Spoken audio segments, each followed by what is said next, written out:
Here we go again, everybody. Bitcoin and crypto markets were falling this morning and have continued to fall this afternoon, but we're sitting on some critical support that is very pivotal in what is going to happen next. Are we about to rebound and shoot back up, or are we going to go ahead and go back down towards 77 or below? That is the question we'll be tackling with a lot of different topics here today. We're going to be talking about some altcoins, some stock market moves, big news for AVAX, a coin we've been on the fence about here recently, and last but not least, recession. Is it here or is it coming? Stick around all the way till the very end. We got a very jam-packed show that'll help you guys stay up to date with everything you need to know about the markets right now. But first, if you guys are friends of the channel, please go ahead and smash that like button and let YouTube know that you want more people to enjoy this show. If you're new here, thank you for being with us. Consider hitting that subscribe button at the end. But first, we got to roll our intro.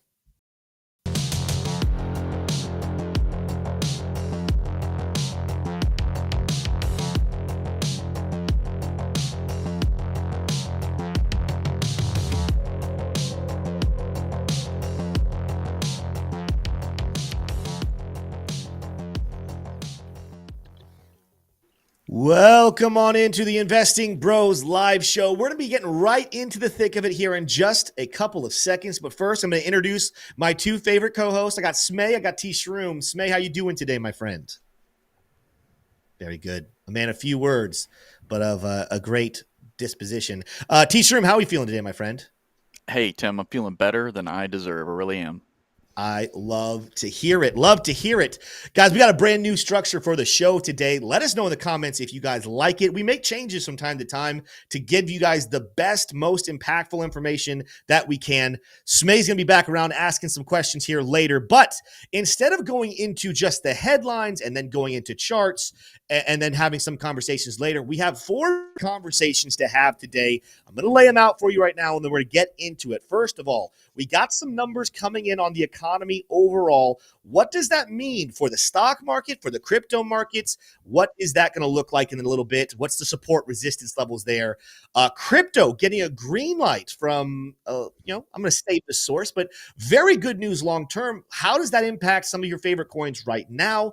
AVAX with another big headline as they have gotten another ETF filing. And last but not least, the recession fear talk that is taking over America by storm. The question is, though, are we in one currently, or are we about to enter one? That is the big question. If you guys are excited about those topics, leave your questions down below and stay engaged all the way through. Share the show with a friend of yours. But first, let's start off with the economy overall. I'm going to throw it over to T. Shroom for the important details right there.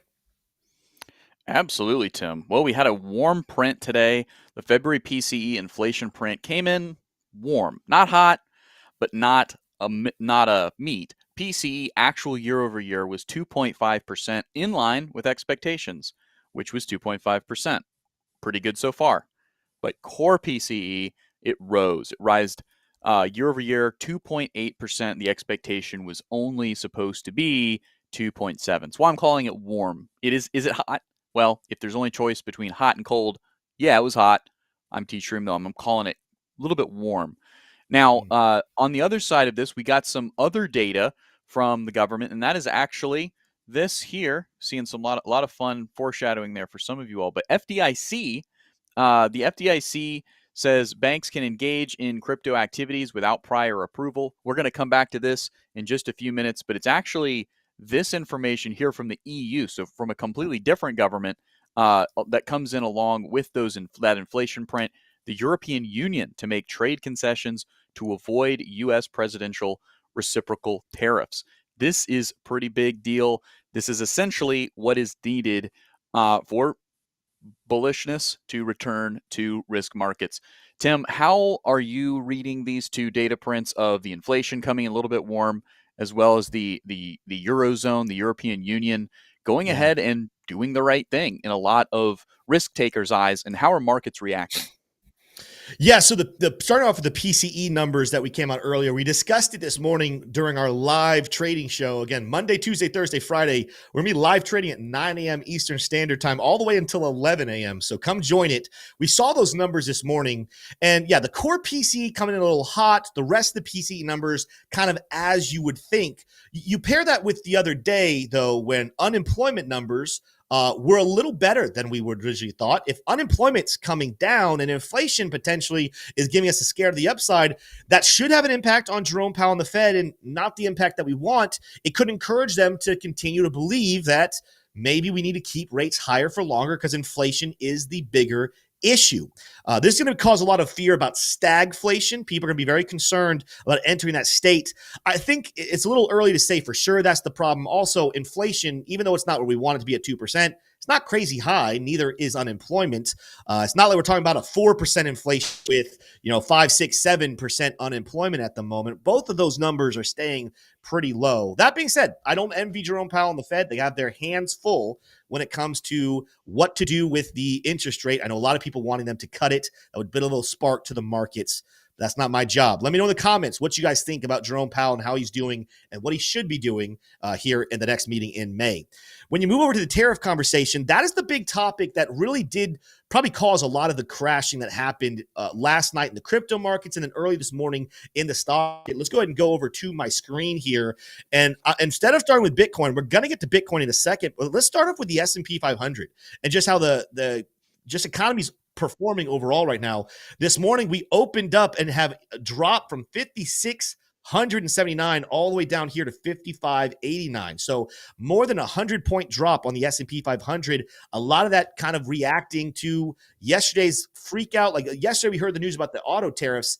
Today, we're kind of feeling that blood. But then we're getting this news coming in that the EU is going to try to work with America to kind of offset some of those tariffs.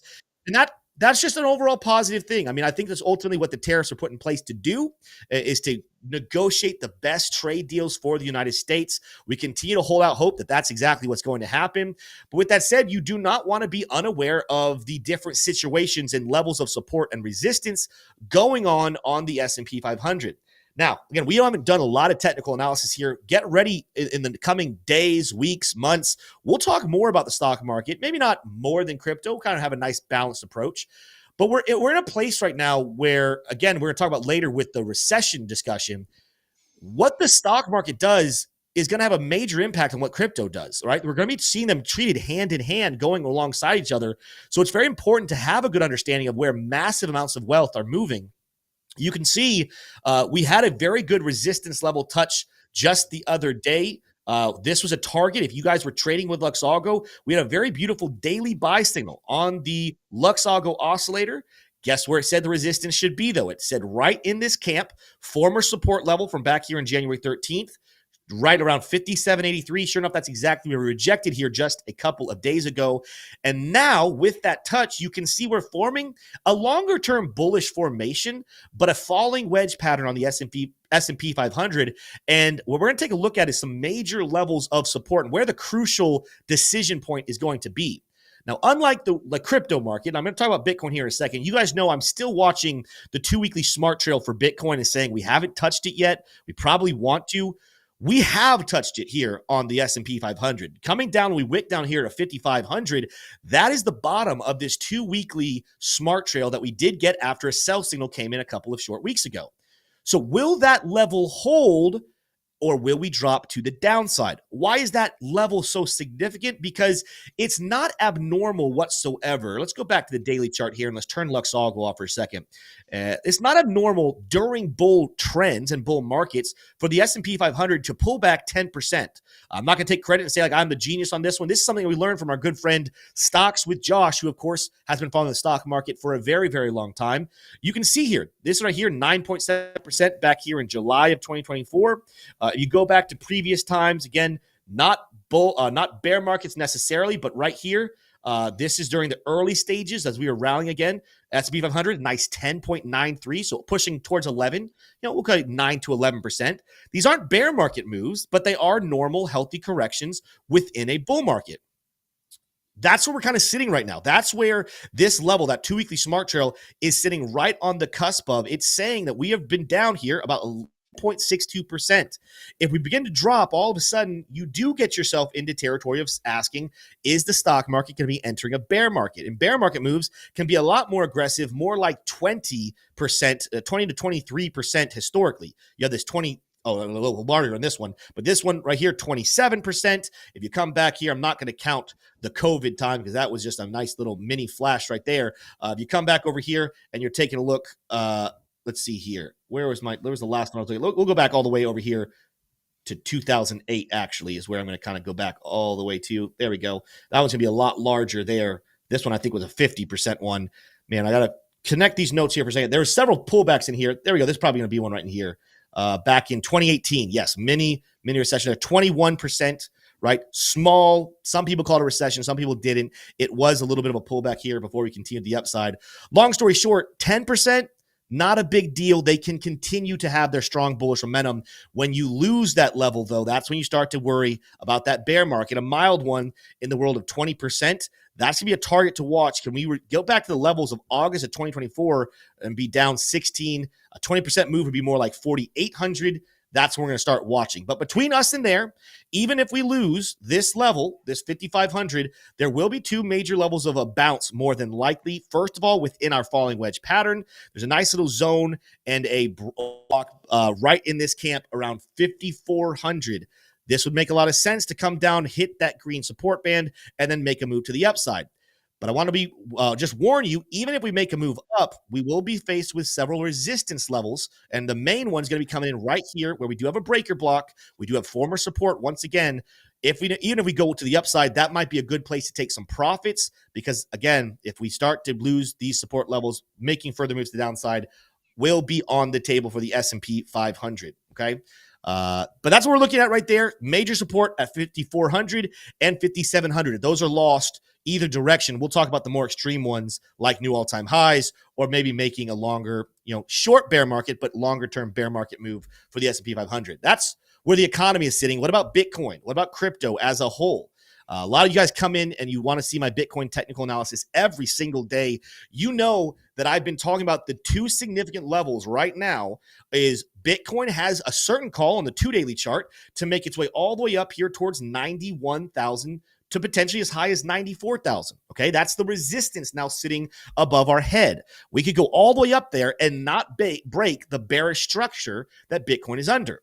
We also have a call from the 2 weekly chart that has not been tapped like the S&P 500 has, where we could drop down to 74,000. And we like to say that number 74,000, but I want to remind you, it also could come all the way back down towards 65,000, okay?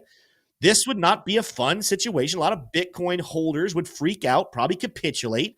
Part of a grander move that I think is absolutely still on the table. But those are our major two targets that we're watching right now. And what we're seeing at the moment is the critical decision point to decide what happens next. I asked you guys in the poll, and some of you guys are voting on it right now, which is the better play, to long up towards 90,000 or potentially to short down to 70? I think I said 77, right? That's just a safe bet, even though I think it could go lower. The results at the moment coming in, 44% saying long, 56% saying short. So pretty balanced in the bros community, but leading a little bit towards that short position. Well, we are sitting on some major support that we identified yesterday. Didn't think it was going to come down this fast, but we did tell you, hey, if we start to make a break below this green line, all of a sudden this zone right here around 84 to towards 83.4 was going to be very intriguing. One of the big reasons why is because of the Bitcoin CME gap. Some of you guys forgot about it. We haven't talked about it recently, but I want to bring it back up. We have filled that gap today. This gap was formed last week on March 21st when we closed Friday at 83,900. We opened up on Monday at 85.1 and proceeded to move to the upside, okay? These gaps, more often than not, especially when you're close to them, will get filled, and that's exactly what has happened today. The question is going to be, does Bitcoin keep on falling? And we hit our next target, a support level from back on March 13th, the breakout of what the failure of a rising channel could happen. We talked about this the other day. Let's go zoom in here and take a look here. This is the breakout pattern right here. You move over to the breakout, boom, give us a target at $80,000. That's going to be the next level of support. If that's lost, all of a sudden 77 and 74 look very, very likely. But I want to make sure you're aware there still are some of these longer-term daily and 2 daily buy signals in the cards that have not been canceled out. So just as sometimes when you get bullish and you see these manipulated moves to the downside to kind of liquidate some long liquidations, we could very well be seeing the same, or sorry, short liquidations. You very well could be seeing a move right now be manipulated where we end up getting a little bit of a bounce and making our way back up, at least back towards 87, 88. And then it's decision time. Is 90K back on the table over the next couple of days? With April 2nd coming around the corner, I've given you my take on that April 2nd might end up being a bullish event with everyone just convinced the reciprocal tariffs will be a negative thing. Watch that potentially be a sell the rumor, buy the event type of news story. And we're kind of shaping up very nicely for that. The reason right now that I am considering that this is a pivotal point, something that we should be paying attention to, and this might not just be easy to say we're going to dash through and go lower, is because even though that long 2-weekly chart is still bearish, we're starting to get seeing on these lower time frames a lot of support coming in. 4-hour chart, we are seeing a green reversal dot, but that's not going to be enough by itself whatsoever. It's when I come down to the 1-hour chart that tells me about what the next 24 hours could look like. You are starting to see this bubble get formed. Not an official buy signal, but lots of reversal indicators piling in, lots of bullish momentum dots piling in. And then while the money flow is still negative and therefore we do not have a buy signal at the moment, the excessive selling right here is forming a little bit of a bearish bubble. We could find ourselves into a mini little bear trap that sends that price back up towards 90K if the bubble does decide to pop. The target on that 1-hour chart coming right in here at a former support level for right now, back up here towards 86,000. So this is what we're watching right now. And I'll be very transparent with you. We are in a short-term long on Bitcoin that, is kind of dancing around at this support level right now. We have a nice tight stop loss here, but we're kind of waiting to see, can we get that pop back up towards 86,000? Keep going here. I'm about to be done with Bitcoin and we're moving to our next conversation. But the reason why I think this bubble could be about to pop is when you move into lower time frames on Bitcoin. The 30-minute chart, bubble looks like it is on the precipice of popping any minute now. The 15-minute has already triggered the official buy signal. Doesn't mean it takes off immediately, but it does signal that it should be coming in very, very close. 15-minute, 10-minute, 5-minute, all giving us some buying signals and reasons to start moving to the upside. As that happens, it will allow the volume and the money flow to go positive on the 30-minute and 1 hour, popping that bearish bubble and sending price back up here at least towards 86. After that, the decision is, do we go to 90 or do we reject on former support? I just threw a lot at you guys. But again, moving forward, we will be covering the charts for Bitcoin and the stock market just like this. What's the economic news? What are the major levels of support and resistance? And what are the probabilities of the next direction? Because we know the rest of the markets, both crypto and TradFi, love to follow what's happening on these two charts between Bitcoin and the S&P 500. With that said, let me know in the comments. What are your thoughts right now? Are you longing Bitcoin? Are you shorting Bitcoin? What are your levels that you find very, very interesting? And how are you processing all of the economic data coming at us like freight trains every single day? Be prepared for a big move coming very soon. Let's go ahead and transition though. Let's go into the altcoin space. Crypto, whether you're bullish or bearish right this second, long-term received some fantastic news today from the FDIC. For more on that, I'm going to throw it back over to T. Shroom. What's going on over there with the FDIC today and altcoins? Absolutely. Well, we're going to look at a Reuters article for some deeper perspective. FDIC says banks can engage in crypto activities without prior approval. The Federal Deposit Insurance Corporation announced Friday that banks can engage in legally permitted activities, including those that involve cryptocurrency, without receiving prior regulatory approval, and so long as they manage their risk appropriately. Now, you're sitting at home and saying, well, no, hold on a second. I thought they had to have prior approval. That's because you're right. The move reverses previous FDIC policy, which required banks to clear any crypto activities in advance. That changes today as of the FDIC's edict. The FDIC is turning the page on the flawed approach of the past 3 years, said the acting chairman, Travis Hill, in a statement, adding there will be additional moves in the future to clarify banks' engagement with crypto products and services. Tim, this is essentially a wholesale waving of the hand and saying, look, banks, if you have plans to do things in crypto, we're essentially not going to stop you. We're not going to be the roadblocks to do that. Does it mean it's a good idea to engage in crypto? The FDIC is not going that far as to condone it one way or the other, just saying we're not going to be that obstacle that we have been for the last 3 years. So that's pretty good news for the burgeoning industry of cryptocurrency.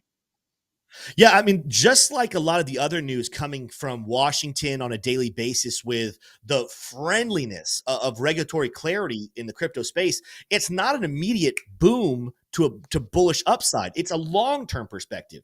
So these types of arguments and articles don't tell us whether we're in a bull market or we're about to be in a bear market. They tell us the future for crypto is bright.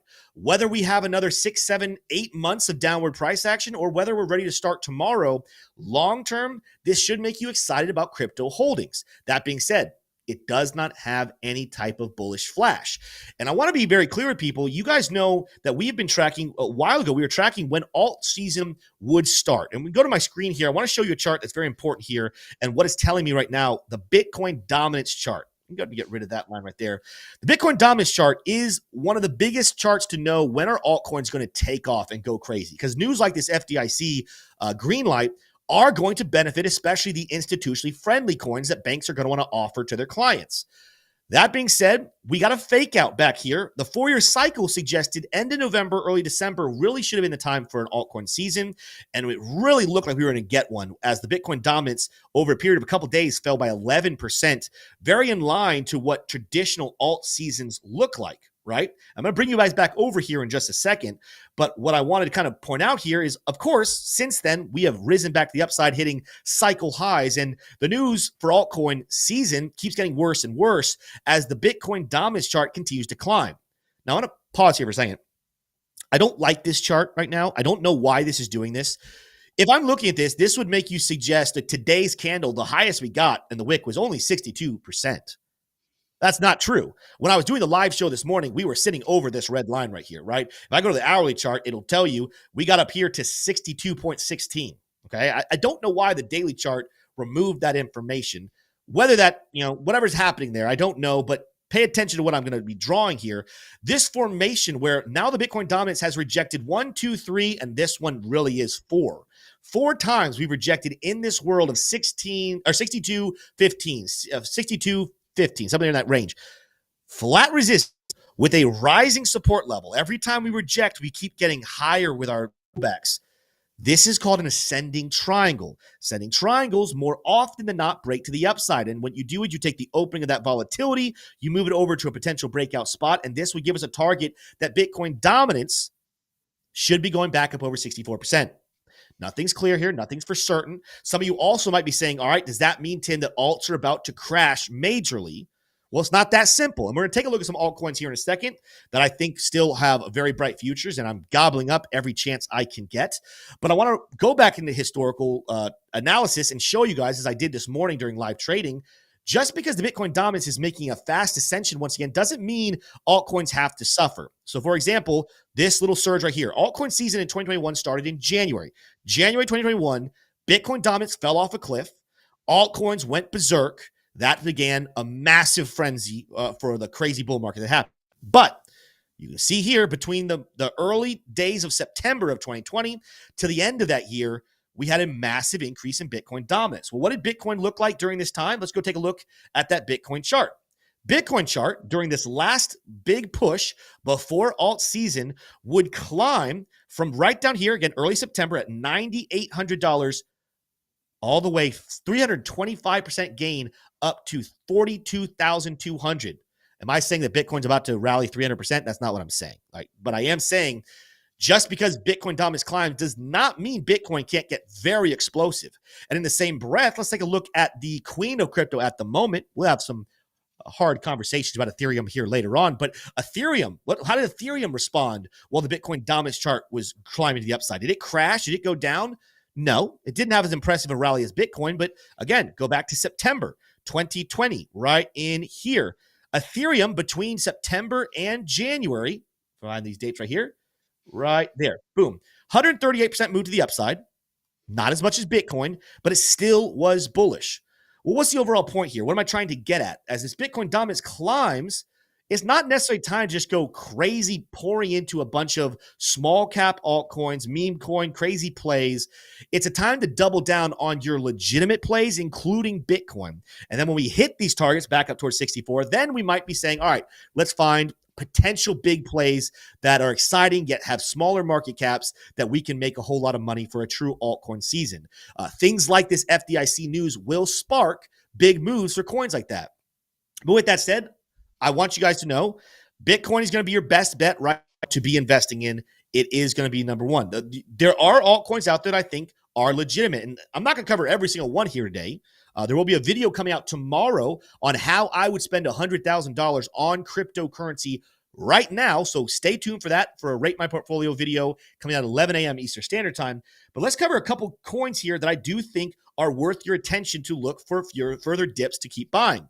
Of course, there's Chainlink. We just put a video out this week about Chainlink. The chart might not suggest just how bullish Chainlink really is. Like, they are a leading developer in the crypto space. They're going to be one of the big boys. I continue to believe, and you can tell me that I'm wrong. That's completely fine. It's not about what I believe. It's about what you believe. Whether you agree with me or not, I believe Chainlink is going to be easily a top 10 coin, and it's going to be rivaling to be up there in the top 5 or top 6 by the time this is all said and done. For perspective, it's currently ranked number 12.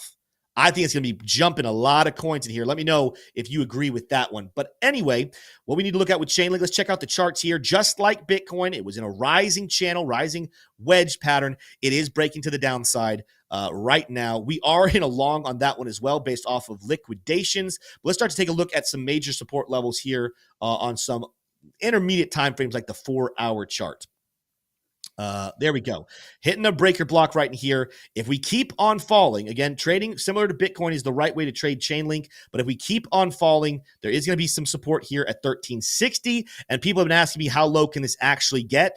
Well, the way I think it actually could get is probably coming all the way down here back towards 1188. If we start to get that bleed on Bitcoin, if altcoins pull back as well, I do believe I will be able to get more Chainlink back down here sub $12. Why? Well, that's going to be falling right back within this longer time frames falling channel. That's going to be right back up here in a level of support. This also, when I zoom out, and we talked about this morning, but I'll bring it back up for everybody who's here watching this afternoon.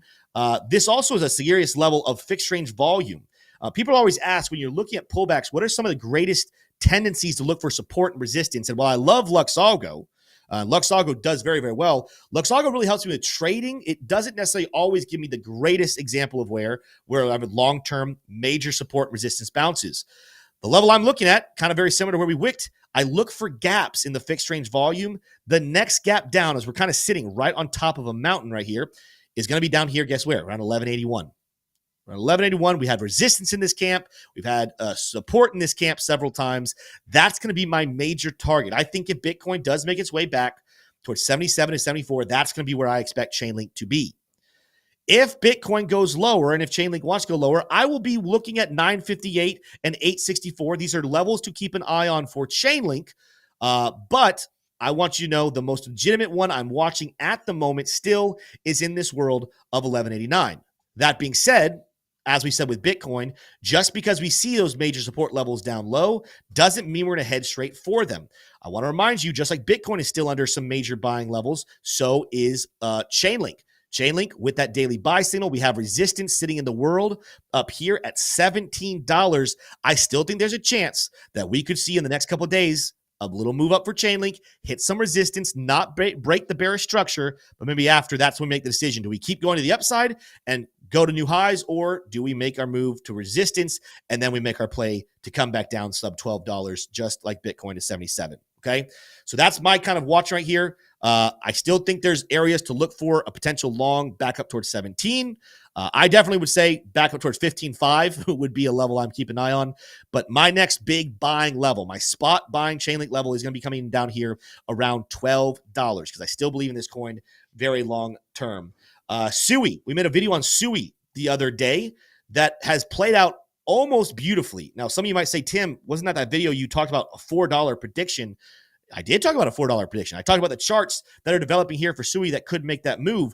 However, I also specified that while I love this breakout on SUI above this resistance level, I said, don't be surprised to see a pullback coming back down into this zone right here, a retesting of former resistance, turning to support around 250 to 242. Well, guess where we are right now only a couple of days after making that video, we have come back down into that spot. We still have our longer term daily buy signal and 2 daily buy signal that see the price action of SUI make its way up here towards $3. But again, we want to make sure we're aware of the whole macro environment. Could we start to move the downside? We want to be prepared. That being said, I'm loving what I'm seeing, just like on Bitcoin, on others. I love what I'm seeing on these lower time frames where we do have, we do have some bullish signs coming in, potential bullish divergence coming very soon, a little bit of a bubble forming. Lower time frames like the 15-minute, 30-minute, they are giving us some slight buy signals. So look for potential bounce back up as we are sitting on a major level of support right now. It doesn't mean we're breaking the bearish structure. It just means when you're in a bear market or a bull market, you set these bouncing trajectories. And right now, major support, do not be surprised to see SUI bounce back up to the upside. I will say, watch the 1 hour chart right here. Okay, this is going to be probably a simple trade. If you do want to scalp SUI, I would be keeping an eye more than likely right here on this 1 hour smart trail and some fair value gaps in this zone around 65, 261, 262. I could easily see us bouncing back up to that level before we continue to the downside. So if you're looking into trade on SUI, keep an eye on that. Otherwise, the bulls keep going and Bitcoin goes to 90K, $3 still absolutely on the table for SUI on that breakout. Last but not least here are the altcoins I want to cover, and then we're going to get into some more altcoin news, but this coin has news and a headline all to itself. XRP, one of the institution's favorite altcoins. A lot of you guys love XRP as well. Let me know in chat, are you an XRP fan? Are you part of the XRP army?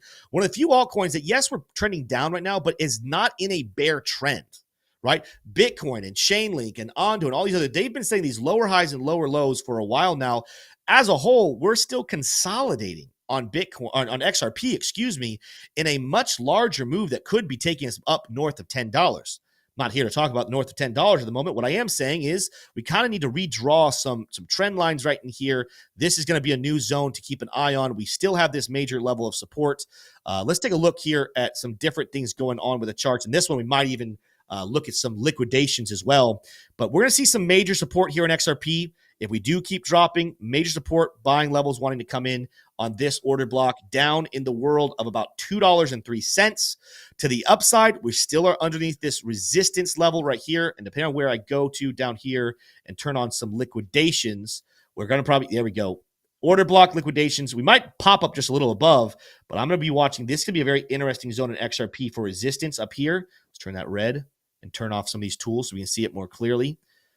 Lot of short liquidations that could be easily chased in a long position on XRP coming back up here towards $2.50. It doesn't really break the long-term bearish structure of that resistance level, but it is something that with some of these lower time frames, just like the rest of the space, kind of getting over that 4 hour chart, developing a massive bubble on that 1 hour chart, we are probably on the precipice of seeing a massive bounce back up. The question is going to be, is that bounce right now where we did just take out a big level of liquidation, or do we kind of come down and hit this longer term support level and then make that bounce just a couple days later? That's what we're watching here on the XRP chart, but that's what I would tell you. Look for some scooping up around just over $2. Look for scoop up a little more XRP for a run back up towards 250. Okay. Smash that like button, everybody, if you are enjoying this show so far. Again, different structure. We're going through a lot of headlines, addressing charts as they are coming. I want to give a quick word before we continue from the sponsor of today's episode, and that is Limits Express. We're talking right now about the chaos of the stock market and the crypto markets, and it's not really certain if we're entering in a bull market or a bear market. Some people are going to be very strongly opinionated either way. Here's the thing. Not sure what's going to happen, you need to diversify your investments. And one of the ways you can do that is by owning your own Walmart or Amazon store to sell goods and services to people that they have to buy whether we're in a recession or not. Well, the good news is it might be hard for you to set up that store and know what to stock it with. The people over at Limits Express know everything that's the best to be purchased at what time, and they will handle your entire account for you. People signing up for this are returning usually 14% on average per quarter. If you want some safe investment, go sign up for a free consultation call with Limits Express to potentially set up your store today. Shout out to them for sponsoring this video. Let's continue on. I'm going to throw it back over to T Shroom to continue the altcoin conversation. There's an altcoin that we here at the Investing Bros have been we like this altcoin. It's still in my portfolio, but we have been very fair and strict with saying, hey, we don't like what the charts were looking like here a couple of months ago. Turns out the entire altcoin space started going south after it did. But AVAX, will AVAX still have a special bull market or won't it? Well, they got some great news today in the form of ETF announcements. Who just filed for an ETF filing here with AVAX, T-Shirt? Well, that's going to be Grayscale. Grayscale has filed for an AVAX ETF with NASDAQ. So AVAX had a big pump earlier this week and gave pretty much all of it back, Tim. Let's see what it looks like on the charts and kind of hold our breath for this one to get back to the upside. Yeah. We're in a phone call in here somewhere. We're getting there we go. All right. Yeah, so here's my deal with AVAX. I still hold it. I still like AVAX. The fundamentals keep getting very strong. This is a real-world asset play that I think is going to pop off still. Maybe not as explosively as I once thought. I've had videos in the past, and some of you might be pointing these out, that said, man, I think AVAX could make its way towards 400, in a special bull market, maybe $600. That's kind of changed. I think realistically, AVAX probably looking more in the world of 200. But when you look at the chart, there's a lot of gains to be made here with AVAX. Going to my screen here, if we are right about that $200 price prediction, right? With us sitting down here at 1983, we would have more than a 10x up to $200 for AVAX.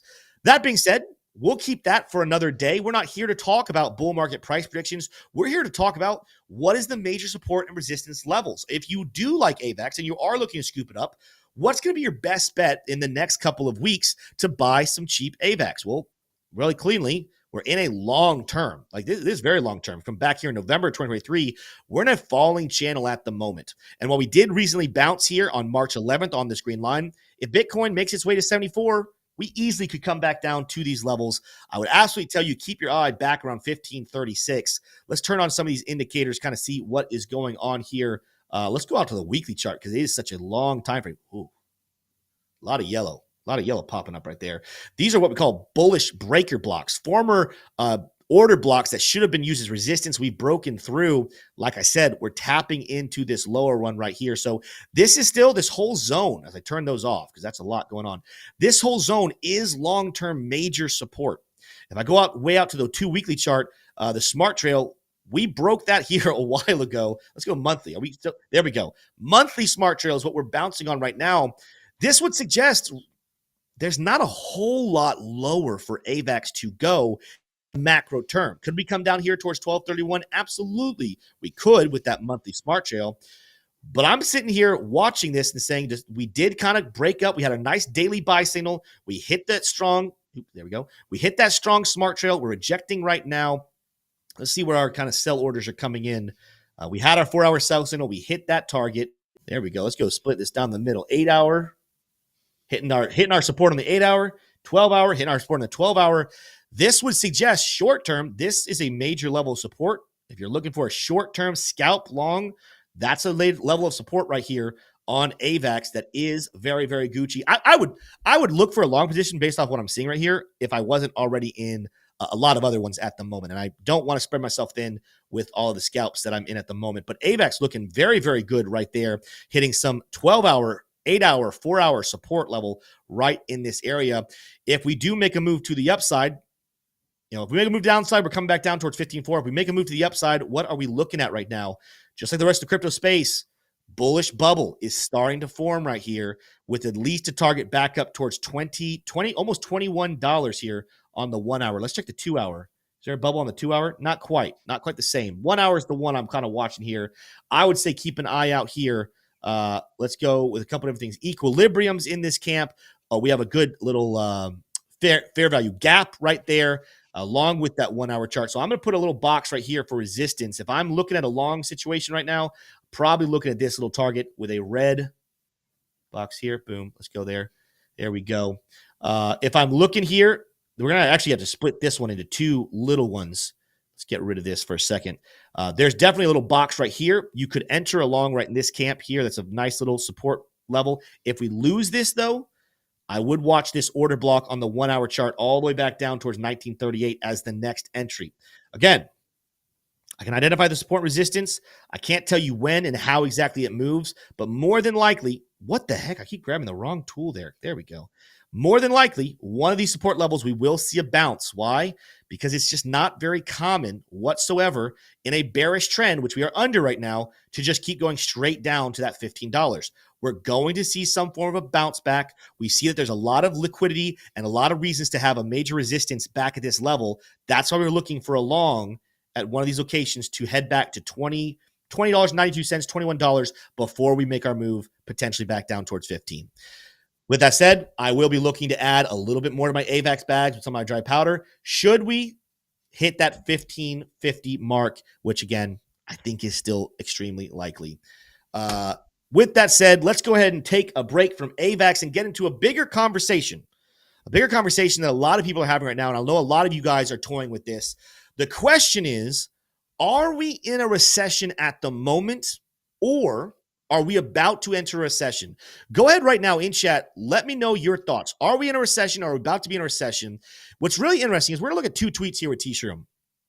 And they're both from the Cabesi letter, a great follow on X, but he's presenting some graphs that support both sides. Let's look at those graphs and let's have that discussion, T-Shroom, on what we think and get the community's thoughts on it. But what is the Cabesi letter putting out today? What do people need to be aware of on data from the recession economy right now? Absolutely. Well, taking a look over here at the Cabesi letter, they've got this chart where in 2024, this asset was just over $2,000 per unit. And then you scroll up, and by the time you see the present candle, it is actually $3,111 per unit, and it's gold futures, right? So this is per troy ounce futures. Cabesi letter puts it like this: gold prices have moved in a straight line higher, adding $7 trillion in market cap in just 12 months. Does this ever happen in a healthy economy? Tim, how do we want to answer that question? Yeah, I mean, the reality is, I'm going to have to go switch over to my gold chart real quickly. The reality is he's 100% right. I mean, look at some of the greatest recessions we've seen recently. All right, let's go back in time here and look at the charts. Of course, the recession that led into 2022, you can see gold clearly started to spike. Well, it spiked in 2020, but there we go, right here. November 2021, we did spike right there into early February 2022. That is when the recession started. We rallied. It did fall during the recession, but we rallied into it. More importantly, though, we saw the same thing happen back in 2018. We rallied into the recession. A mini 2018 recession fell during it. Let's keep going back, though. Of course, there's going to be the very popular, everyone remembers, when you think recession, you think December of 07 into 08. Look at how gold skyrocketed before there here in March of 08. It did pull back in the middle of that recession. I could keep going back, but the short of the story is, I'm struggling with that expression. Gold sometimes will pump right before a major recession. And when you look at how we're going right now, I mean, you'll see these articles all the time. Gold just keeps every single day hitting these new highs. Today, it has come up and we're pushing almost towards 30,100. We hit today on the high 3,086. Okay, so gold at all-time highs, and it's climbing and doing it pretty quickly. The Cabesi letter's got a point here. Like, this chart absolutely kind of lines up with historical data that says, hey, when you're concerned about a recession coming, or when the recession is coming, people tend to go into this stronger sort of value to protect themselves. This absolutely should be in the camp of saying, man, this could be depicting or predicting a recession coming very soon. Here's the problem, though. There's another graph at the moment that Cabesi letter put out that would say pretty much the exact opposite. Let's go ahead and take a look at that one. Yeah, absolutely. Well, for that one, it's going to be a little bit. We had an issue with Twitter earlier, but is this the one you're referring to from just a few minutes ago? No.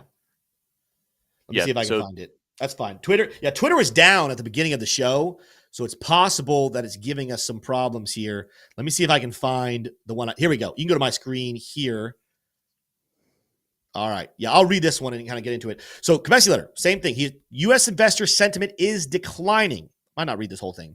But the share of the consumer expecting higher stock prices over the next 12 months fell 9.3 points in March to 37.4%, the lowest in a year. This marks the largest monthly decline since the March 2020 market crash. Over the last 4 months, this percentage plummeted 19 points for a record 56.4. All right. Overall, it compares it to the 2008 peak. But what we're getting at here, you guys know we love to use the Bitcoin Fear and Greed Index. We buy in the fear, we sell in the greed.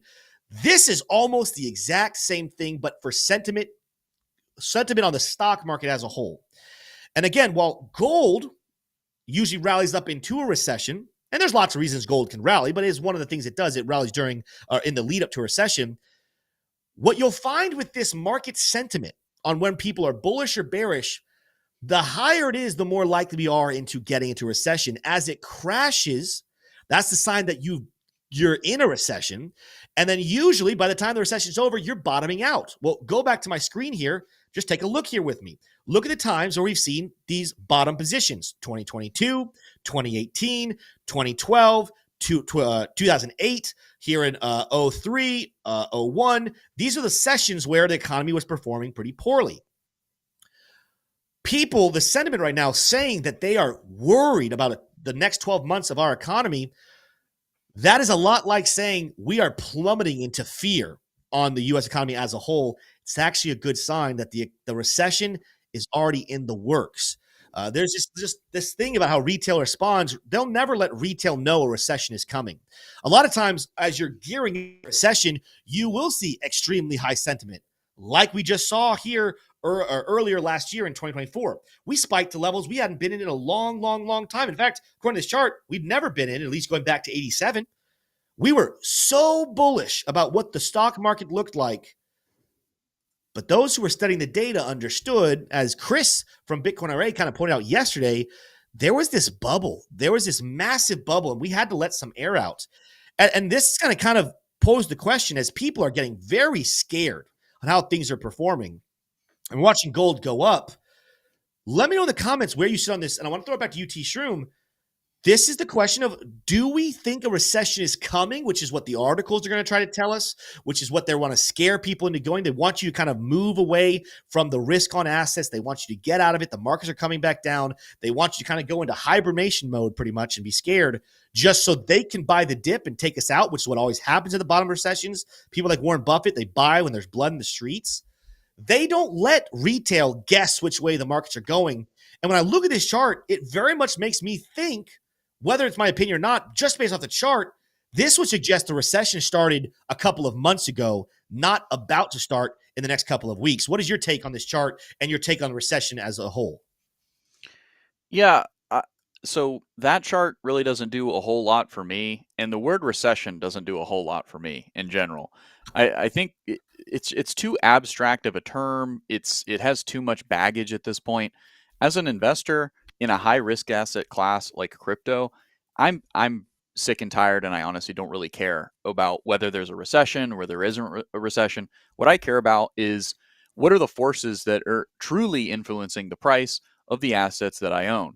And are those causing a discount in the price of those assets, or are they inflating the price of those assets inappropriately high? I think at this point in time, nothing has changed about the assets that I own, whether it be Tesla or whether it be Bitcoin, right? These fundamentally, these assets, the projects, the logic, and the business models behind them are still intact and sound.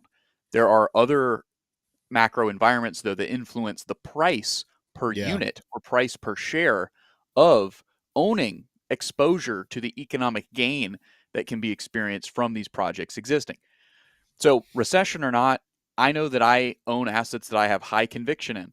Now, as I get further out into the risk curve of some of the altcoins, it's not that my conviction goes away, but my conviction is different than it is in Bitcoin or Microsoft, right? So I may invest accordingly.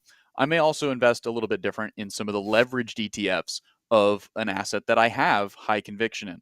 But Tim, if I'm looking to seek wisdom on whether or not we're going to see a recession, first of all, I'm dispensing with the term recession, and I'm just thinking, what do investors think? What are they looking for? And when I look at this chart here, it's a little bit of a heady chart, but this is the spread between corporate bonds, corporate bond rates, and treasury rates. And right now, you can see we're in a pretty historically low tranche of where where the rate spread is, sub 1%. This actually came up and hit resistance at 1% and has since turned back around. Investors have as much confidence in corporations and their debt as they do in government debt. Not exactly how much, but a very, very slim margin between their confidence in the government, which is obviously seen as much more reliable versus a basket of corporate bonds. Until this really starts to pick up speed to the upside and get to 1.8, 1.9, 2, that's when I would start to be asking about the R word. But I don't really care about a recession anymore because it's too abstract of a term. Yeah. Either the underlying assets that I own are changing fundamentally and I need to sell them because they're not going to benefit me, or the underlying assets that I own are going to continue to benefit me because nothing has changed about what convinced me to purchase them in the first place. Right? Mm. Those who will change the macro environment, whether it be the Federal Reserve or other macro leaders, they're going to come and go. They're going to change their mind. They're going to change policy. But nothing is changing about internet plus gold equaling Bitcoin. That argument is still sound. Microsoft is still going to sell enterprise software to people all around Yeah. the world and corporations. That's not going anywhere. Might it be a little bit more expensive to do so if interest rates don't come down? Yes. But in the long term, I'd much rather own Microsoft. I'd much rather be in risk. I'd much rather own Bitcoin and Chainlink and have exposure to the future of growth rather than Mhm. to recoil and just buy gold. If you had bought gold, you'd be rewarded at this point in time, but you'd have a worry as well. How much higher can this go? How much higher can gold go? How much more momentum does it have in this run? Should I sell today? So people who are all in on gold, have they done better than people in crypto? Yes, but they still have worries. They still have fears because they're sitting there, should I sell? Right? Should I sell for a profit? We have the opportunity to say, hey, our asset class is actually on discount. I'm going to continue to buy this asset class. People over here are going to talk about a recession. People over here are going to talk about XYZ fears. I'm just going to keep buying what I know is valuable. And Mhm. hey, if the longer it's at a discount and the longer I'm making an income, the more I win. Makes a lot of sense. A lot of people loving. Nico Chapman says, love T Shroom's viewpoints. If you guys have been loving the stream here today and the conversation, make sure to smash that like button. I'm going to go back to kind of what I'm saying here about the sentiment side of it. And we're going to move on here and kind of wrap up the show, answer a couple questions from chats. But think of it, the analogy like this, when you're looking at sentiment and how that responds and what people are feeling. If I know there's a gold mine in a certain location, I don't want people going anywhere close to that gold mine, right? I want to put up signs that says there's poison there. I want to say that, I don't want anyone going anywhere close to that gold mine until I'm finished mining it. And then the minute I'm done and I know there's no gold there, I'm going to tell everybody, hey guys, look at all the gold I've been finding in this location. So you guys can come on over and start digging the ground and I can go find a different space. The reason I say this is they do not want retail to know when to buy and when to sell. And when retail is very scared, like that sentiment chart is showing, like Bitcoin fear and greed we saw the other day, a couple weeks ago, was down at 10. Nobody is going to buy long-term stocks if they're convinced we're heading for a recession. If the overall sentiment is that you're feeling on the next 12 months of the economy is poor, well, logic would say if I don't think the economy is going to do well the next 12 months, I better not be investing in it. Okay? You got to remember, a lot of these polls and the news that affects people's sentiment is controlled by the very same people manipulating the entire space. And just like that gold situation, if I know there's gold here, I don't want anyone else anywhere close to it. I don't want the public knowing about it. I want to convince them that land is poison. Stay away. Don't go there. Don't buy the dips. Don't buy crypto right now. Don't buy into the economy. Look at all this terrible news going on in the world. We're heading for a major recession. Rarely does that happen right before an actual recession. More often than not, that actually comes at the end of one when something special is about to happen. But let me know in the comments. Again, it's not important what I think. I'm going to invest my money based off what I think. What affects your money is how you think about what's going on. Let me know if you think recession is here or is coming. Is it almost over? Some good questions here in chat from a lot of people here. Leslie Herbert. one of our favorite members here, said recession can also be psychological for consumers, and that does matter. Absolutely. Kind of goes with that analogy I just gave, is that if everyone is convinced that the gold, if that area is not filled with gold, it's full of poison or something else, they're going to stay away from that area altogether. If people are convinced we're in a recession, they will not be buying stocks. They're going to be selling their stocks. They're going to be selling their crypto. They're going to be selling everything else to get as far away from possible because they're convinced we're about to crash majorly. It's great. It's a great way for whales and institutions to scoop on them and buy some cheap assets. Let's see here. Ice Bandit says he thinks that we're in an insane rally and top out mid to end of this year and then enter a generational multi-year depression. Goodness, I hope not. I hope not, Ice Bandit. I think. And Bandit, I don't know if that's the name or not. That would be pretty scary. Joe Bro what says, what's the definition of recession nowadays? Good question, Joe Bro. No idea. No idea what the definition. They keep changing it on us. It seems like every other week. I'm still operating with the negative GDP, right? That's kind of the 2 quarters of negative GDP, which they keep, we had positive GDP, but they keep, changing it. And it looks like the more and more we're looking at, we had a negative GDP in quarter 4 and we don't know yet, but we're coming on to the last couple of days of quarter 1. Let me know in the comments. Do you think we're going to have some positive GDP in Q1? Stock market would probably say no. No, we're not going to. All right. Anything else here? Oh, we did have a question about Lux Algo from Dezel. He said, bro's been here a year now. Dezel, probably Diesel. Said, bro's been here a year now and interested in Lux Algo as a real beginner. What's my best option? Well, I would get either the premium or the ultimate levels, Diesel. But here's the good part about it. When you buy Lux Algo with our link, not only do you get 20% off, if you join our Discord and submit your email that you purchase it with, and we'll look you up in the system, you'll get free access to our VIP trading group, so you can see all of our trades, be in a lot of live trading sessions. You also will get access to our videos where we teach everybody how to use Lux Algo and start trading with them right now. So you can trade, whether you see me trading or not, you can go take the tools and trade just like I do and make some profits on your favorite cryptocurrencies or your favorite stocks. Lux Algo works on everything. But start by going to the link down below, click in the options, choose premium or ultimate, because those are going to give you the indicators that I use to trade if you want to copy how I trade. After that, join our Discord, submit it, and you can join the VIP trading group. Shout out to Diesel for being here for so long. Guys, it's 2:56. We're going to wrap up the show here. Thank you for being here. It's Friday, so it means the last show of the week. We will have a video coming out tomorrow morning, a Rate My Portfolio video. I'll tell you what I would do, $100,000 right now. How would I split that in crypto holdings? Go check out that video tomorrow. Smay, let's bring you up here. Let's wrap out the week with some people's favorite segment. Other people don't like it. It's the Factoid of the Daytime with Smay. Take it away. Alrighty, Tim. I'm ready to take it away. Welcome to the Factoid Day, brought to you by Decrypted.tax. Today, obviously, you guys know March Madness is happening, and so I just want to see what are your guys' odds of getting a fully correct bracket. So with that, what's the odds of filling out a perfect March Madness bracket according to statistics experts? A, 1 in 100,000. B, 1 in 10.3 million. 1 in 9 quintillion, or 1 in a billion? I'm going to go Delta D, because I remember Warren Buffett, he was going to give away a bunch of money. He's going to give $1 million to a winner, yeah. And I can't remember what media outlet it was, but they did a piece, and I think that was the odds, 1 in a billion.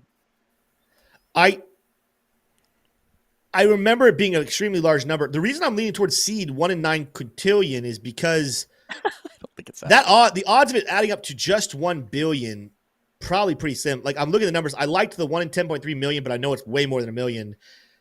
My brain was focusing on like something like 5 to 9 billion, but the fact that it's not there, and I know it's like borderline impossible because it's so chaotic. I'm gonna go see 1 in 9 quintillion.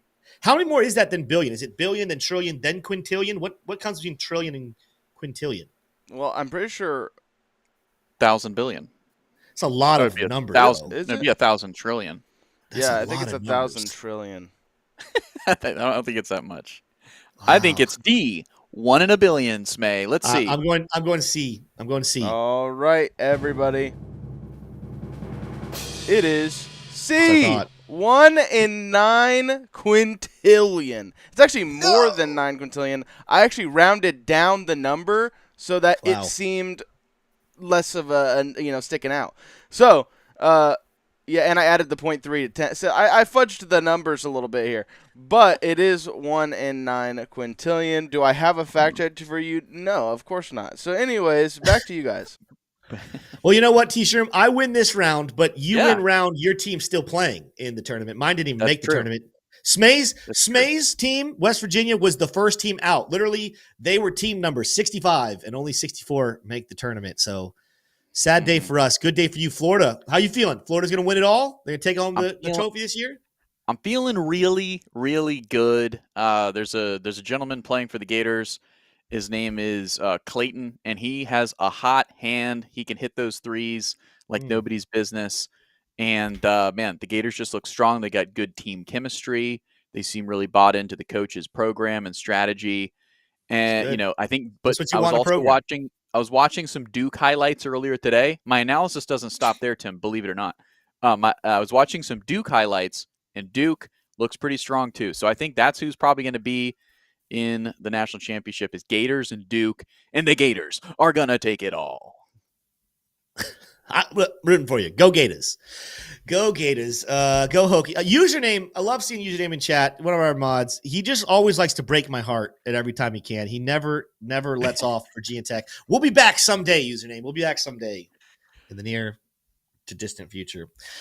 Guys, that's all we have for you this week. Thank you so much for being here once again. Listen, I know it's trying times. I know it's chaotic. I know that it doesn't feel good. And you know what? I can't promise you one way or the other. I can't promise you bull market is on the way next week. I can't promise you we won't be entering a longer-term bear market where Bitcoin falls to 32. What I can tell you is I'll be here with you. I'll be completely honest with you about what I'm doing with my money and what I'm looking at to trade the markets. Because guess what? My long-term portfolio, I'm going to continue to hodl. I'm holding that for years until it is in a good spot.